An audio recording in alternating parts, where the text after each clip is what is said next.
Hola, buen día. Soy la doctora Dani Fernández Pellón, soy pediatra.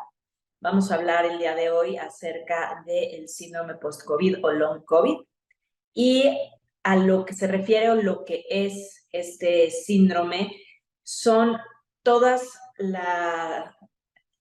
las manifestaciones clínicas que se pueden llegar a tener después de haber padecido COVID, ya sea que se haya diagnosticado con una prueba o que se haya tenido un contacto y síntomas, aunque no se haya hecho como tal el diagnóstico.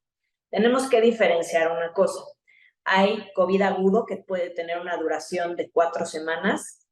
Hay secuelas de COVID, que son ya las manifestaciones después, generalmente se da en pacientes que estuvieron hospitalizados o que tuvieron un COVID grave, y el post-COVID o long COVID, que es un complejo de síntomas multiorgánicos que se pueden presentar en un periodo de a partir de 4 semanas hasta las 12 semanas, teniendo un periodo pequeño de remisión. Es decir, tuvimos COVID, estuvimos enfermos, nos sentimos muy mal, te sientes mejor y posterior a eso puedes presentar manifestaciones clínicas distintas.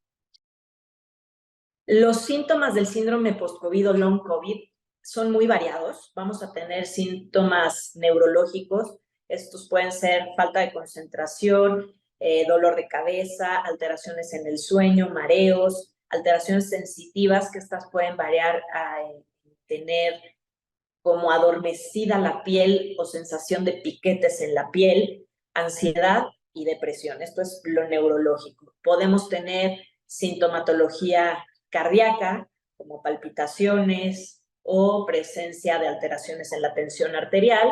Podemos tener alteraciones sensitivas, como lo es la disgeusia y la anosmia, o sea, la alteración en el sentido del gusto y en el sentido del olfato, que no sintamos sabores y que no percibamos los olores.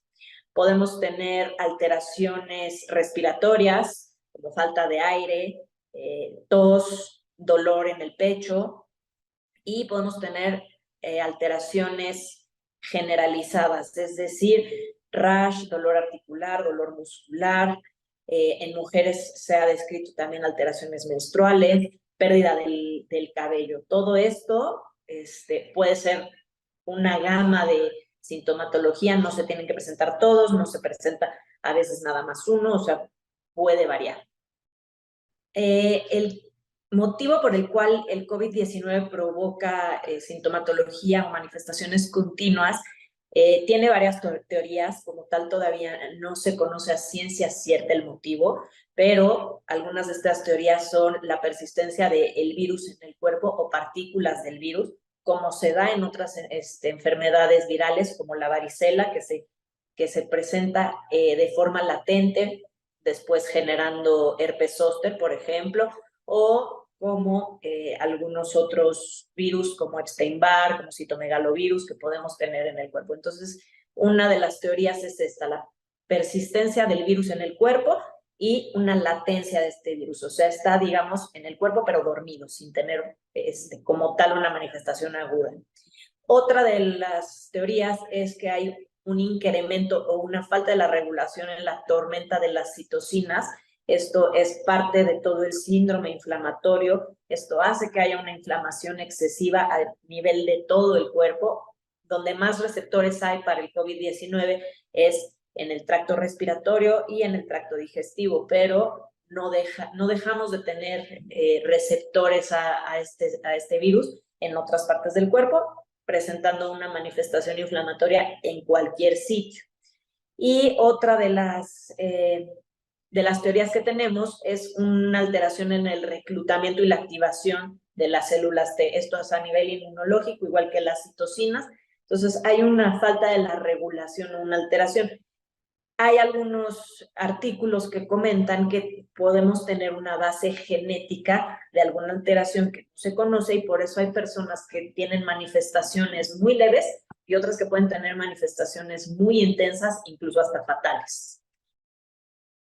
Los factores de riesgo que tenemos en el síndrome post-COVID va a ser, primero que nada, el haber tenido un COVID severo, haber estado hospitalizado, haber estado en una unidad de cuidados intensivos, también el tener una enfermedad de base, como conocemos y como durante toda la pandemia nos comentaban, el tener diabetes, el tener hipertensión, el tener obesidad, no solo en adultos, también en niños, es uno de los criterios. Cualquier otra enfermedad de base, enfermedades inmunológicas, estar en tratamiento con inmunodepresores para mantener nuestra inmunidad controlada, cualquiera de estas cosas puede ser un factor de riesgo. Uno muy importante que es prevenible, los pacientes no vacunados. Los pacientes no vacunados se conoce que presentan manifestaciones más intensas durante el COVID y en el post-COVID. Y también pacientes que hayan tenido síndrome inflamatorio multisistémico, en pediatría el famoso PIMS.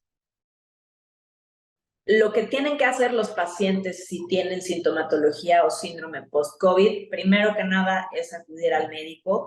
Como ya vimos, la gama de manifestaciones es tan amplia que no es una receta de cocina. Tenemos que individualizar el caso de cada paciente y dar un manejo justamente personalizado. Si tenemos datos de dolor de cabeza, bueno, vamos a abordar el dolor de cabeza.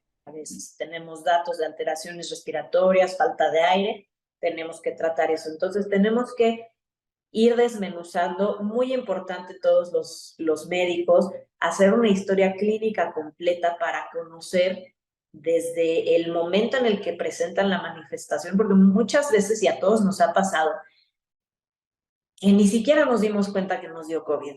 Probablemente estuvimos en contacto con alguien, tal vez tuvimos moquito 2 días y lo consideramos como si hubiera sido una alergia, como si hubiera sido una gripa normal. Y puede que haya sido COVID que no se haya diagnosticado y unas semanas después estamos presentando alguna de estas alteraciones. Entonces, sí, el acudir al médico para que nos dé el tratamiento y el abordaje adecuado va a ser de gran importancia.